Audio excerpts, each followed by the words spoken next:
With the shift in the market, it's no secret it's becoming increasingly more difficult to sell your home. It's no longer just about putting a sign on the lawn, sitting back for 7 days, and waiting for offers to roll in. So, if you're a homeowner and you're considering a sale, today's video is just for you.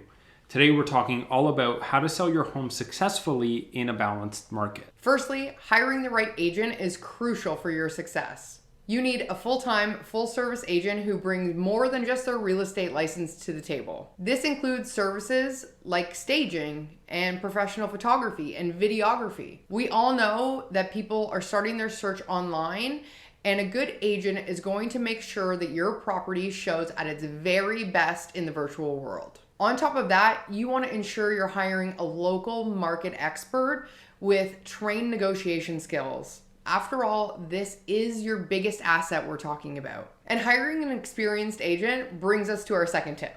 Making sure that your pricing is on point. And this is arguably the most critical part of listing your home on MLS. Price too high and you risk selling the competition. Price too low and you risk leaving thousands of dollars on the table. So what do you do about this? Well, the most important factor when determining a price for your house is taking a look at accurate comparables that are selling in your neighborhood in a reasonable time frame. And this is where market knowledge comes into play. Depending on how fast or slow a market is moving, that really determines what time span we're looking in and how far outside of your immediate neighborhood you might be looking. All of this is to say that you need data to support the price that you're asking. Finding recent sales in your community that convey the price that you're trying to reach is super important when coming to the negotiation table against some buyers. In 2023, it's critical because buyers are very educated.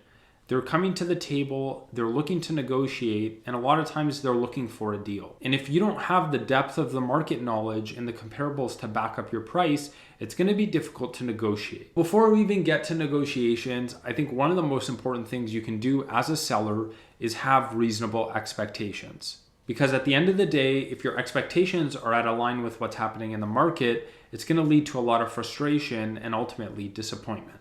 That's right. And we want to do everything possible to avoid that frustration and disappointment. And that's why pre-listing preparation is key. So that brings us to point number 3. Before you list, take care of the little things. And what do we mean by little things? You know what we mean.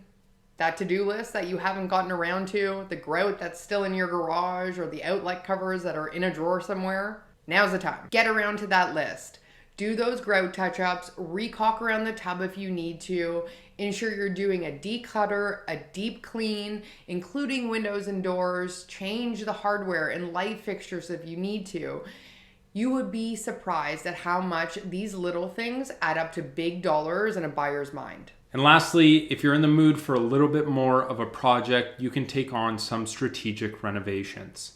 And the key there is the word strategic, because ultimately you're selling your home and what we're looking for is the biggest bang for your buck. So where can you invest your money to make sure you're getting it back and then some in your home? Well, number one is and always will be a fresh coat of paint. Paint everything a neutral color, something that's warm and inviting to buyers who are walking through property, and something that's going to reflect the most amount of light. A fresh coat of paint is also going to help hide those dings and dents on the walls, all the scuff marks on your trim and crown molding. It's so important because it's going to give buyers the impression that your home has been meticulously maintained. Second to paint is doing some updates in the kitchen. And this is not somewhere we need to go crazy, but we're definitely looking to update and elevate the space a little bit more. Updating the cabinets, replacing the countertop with something a little bit more modern, adding in a nice clean subway tile backsplash. These are inexpensive options that are really going to elevate the way your kitchen appears to buyers. And if you want to go the extra mile and really elevate your kitchen, going with some newer stainless steel appliances is a great way to bring it to that next level. After our kitchens, the next thing that we're going to take a look at is the bathroom. And really, the suggestions are very similar. Updating light fixtures, painting walls, updating countertops and cabinets, making the space look clean, fresh, and bright. And last but not least, if you have outdated or mismatched flooring, now might be the time to consider replacing that as well. A seamless and clean floor is going to make a world of difference in the eyes of a buyer and is going to help your space appear as big and bright as possible. So there you have it. Those are our tips for ensuring a successful sale in a balanced market.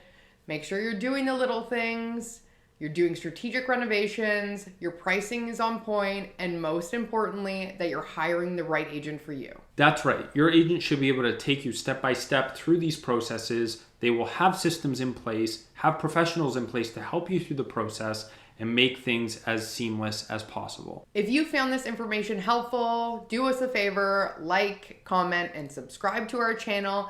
And if you have any questions for us, as always, just leave them in the comment section below.